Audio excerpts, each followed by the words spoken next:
आज पहाटे जरा धुकं होतं, तर त्यामुळे मी काही हिंमत केली नाही. म्हटलं आपण करावं हिंमत आणि ती आपल्यालाच महागात पडेल, कारण आजार पण आपल्यालाच लागेल, दुसरं कोणाला लागणार नाही ना. तर त्यामुळे मी अंगण झाडून रांगोळी काढली आणि शिस्तीत घरात आली. त्यानंतर भाऊचा डब्बा केला, चहा पाणी झाला. डब्याला आज दिली घेवड्याची भाजी, साधी आणि सोपी. त्यानंतर आज मी फिरायला पण बाहेर गेली नाही. तर नाश्त्याच्या टायमाला मी दिला आईला हृदयाचा पराठा.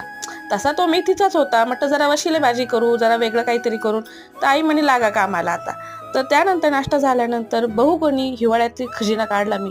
तर हिवाळ्यामध्ये म्हणतात का मेथीची उसळ खाणं चांगलं असतं. तर आईने मला मेथी भिजत टाकायला लावली होती. त्यानंतर अळीव काढली. अळीव घरात होतेच, तर मग त्यामुळे ते अळीव काढून घेतले. आणि सब्जा होता का तुळशीचं बियात खूप गोंधळ होता, त्यामुळे मी थोडे भिजत टाकली.